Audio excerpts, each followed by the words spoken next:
ఈ వీడియోలో సన్నిధానం సూర్యనారాయణ శాస్త్రి గురించి నేర్చుకుందాం. ఈ కవి పరిచయం అందరికీ అర్థమయ్యే విధంగా ఉంటుంది. దీంట్లో ముందుగా మనం ఇంట్రడక్షన్ చూద్దాం. కవి యొక్క తల్లిదండ్రుల పేర్లు సుబ్బయ్య, బుచ్చి నరసమ్మ. ఈ కవి యొక్క జననం గురించి చూస్తే డిసెంబర్ 10, 1897 ఆంధ్రప్రదేశ్లోని గోదావరి మండల్లో కాండ్రిక్ అనే విలేజ్లో జన్మించాడు. ఇప్పుడు థర్డ్ పాయింట్కి వస్తే రామదాస అనే లెసన్ సన్నిధానం సూర్యనారాయణ శాస్త్రి గారు రాశారు కదా. అయితే ఈ లెసన్ని ఏ గ్రంథం నుంచి తీసుకున్నారంటే ఆంధ్ర కావ్య కథాః అనే పుస్తకం నుంచి తీసుకోబడింది. నెక్స్ట్ ఈ కవి యొక్క ఎడ్యుకేషన్ చూద్దాం. ఇప్పుడు మీరు ఎగ్జామ్లో తెలుగు ఆర్ ఇంగ్లీష్లో రాస్తారు కదా. ఈ క్లాస్ అయిపోయిన తర్వాత సాంస్క్రిట్ బుక్ అయినా సరే లేకపోతే పీడిఎఫ్ అయినా సరే మీరు ఏ లాంగ్వేజ్లో అయితే ఈ కవి పరిచయం రాద్దాం అనుకుంటున్నారో ఆ పారాగ్రాఫ్ని ఓపెన్ చేసి చదివితే మీకు ఈజీగా అర్థమవుతుంది. ఈ కవి పరిచయం ఈజీగా అర్థం కావాలనే మిక్స్డ్ లాంగ్వేజ్లో ఈ వీడియో ఉంది, తెలుగు అండ్ ఇంగ్లీష్లో. ఈ వీడియోలో ఉన్న మెయిన్ పాయింట్స్ అన్నీ బాగా గుర్తుపెట్టుకోండి. అప్పుడు మీరు ఎగ్జామ్లో కవి పరిచయం ఈజీగా రాయొచ్చు. ఫస్ట్ పాయింట్ చూడండి. ఈ కవి వేలూరి శివరామ శాస్త్రికి ప్రియ శిష్యుడు. అంటే ఇప్పుడు మనం డిస్కస్ చేస్తున్న కవి ఉన్నాడు కదా, వారి గురువు యొక్క పేరు వేలూరి శివరామ శాస్త్రి. ఈ సెంటెన్స్కి ఈజీ వేలో మీనింగ్ చెప్పాలంటే శివరామ శాస్త్రికి మన కవి ఫేవరెట్ స్టూడెంట్ అన్నమాట. సెకండ్ పాయింట్ చూడండి. అయితే మన కవి శివరామ శాస్త్రి గారి దగ్గర సాంస్క్రిట్ మరియు తెలుగు భాషలను నేర్చుకున్నాడు. మహాకావ్యాలు, వ్యాకరణ శాస్త్రాలు కూడా నేర్చుకున్నాడు.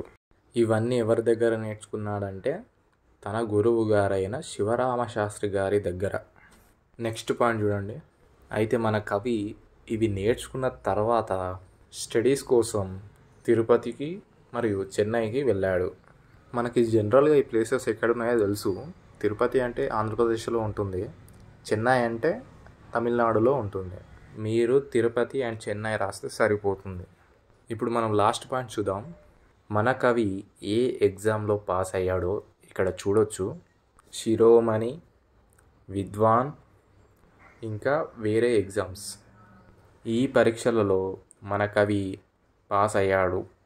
ఇలా నేను సింపుల్ వర్డ్స్ ఎందుకు చెప్తున్నామంటే మీకు అర్థం కావడానికి. వీడేంట్రా బాబు నార్మల్ వర్డ్స్లో మాట్లాడుతున్నావు అని అనుకోకురి, మీకు అర్థం అవుతుందని అలా చేస్తున్నాను. నెక్స్ట్ స్లైడ్ చూద్దాం. ఇక్కడ మనం హెడ్డింగ్స్ చూస్తున్నాం కదా, ఫస్ట్ నుంచి ఇంట్రడక్షన్, ఎడ్యుకేషన్, ఇప్పుడేమో వర్క్స్. అలా హెడ్డింగ్ పెట్టాలో పెట్టద్దు అనేది మీ ఇష్టం. ఎగ్జామ్లో హెడ్డింగ్స్ కాకుండా ఇక్కడ పాయింట్ వైజ్ ఉన్నాయి కదా, అవి కూడా పాయింట్ వైజ్ రాయాలా సేమ్ ఇలాగా, లేకపోతే పారాగ్రాఫ్ లాగా రాయాలో అది మీ ఇష్టం. నేను మీకు అర్థం కావాలని నేను ఇలా పాయింట్ వైజ్గా చెప్తున్నాను.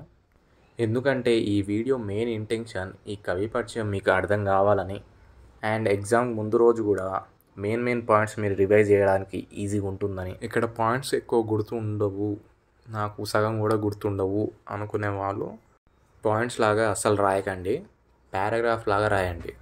ఫస్ట్ పాయింట్ చూడండి.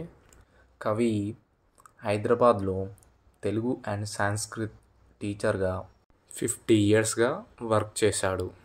ప్లేసెస్ మీరు బాగా గుర్తుపెట్టుకోవాలి. ఇంతకుముందు పాయింట్లో తిరుపతి, చెన్నైకి వెళ్ళాడు స్టడీస్ కోసం. హైదరాబాద్లో టీచర్గా 50 years వర్క్ చేశాడు. సెకండ్ పాయింట్ చూడండి. ఈ కవి 45 గ్రంథాలని రచించాడు. దాంట్లో తెలుగు భాషలో కొన్ని ఉన్నాయి, సాంస్క్రిట్లో కొన్ని ఉన్నాయి. అయితే ఇక్కడ 45 బుక్స్ గురించి ఏం డిస్కస్ చేయము, మెయిన్ బుక్స్ గురించి ఇక్కడ మనం డిస్కస్ చేస్తున్నాం. ముందుగా తెలుగులో రాసిన బుక్స్ గురించి చూద్దాం. కావ్యాలంకార సంగ్రహ, తత్సమ చంద్రిక, ఖడ్గతిక్కన్న, ఈ 3 గ్రంథాలు ఫేమస్ అన్నమాట తెలుగులో. ఇప్పుడు సాంస్క్రిట్లో రాసిన గ్రంథాలు చూద్దాం. కళాపూర్ణోదయః, వివేకానందం, ఆంధ్రదేశ హాస్య కథాః, కాదంబరి సారః. ఈ 4 బుక్స్ సాంస్క్రిట్లో ఫేమస్ అన్నమాట. తెలుగులో 3 బుక్స్, సాంస్క్రిట్లో 4 బుక్స్ గురించి చూసాం. ఇవి రాస్తే సరిపోతుంది, చాలా ఎక్కువ. నెక్స్ట్ థర్డ్ పాయింట్ చూడండి.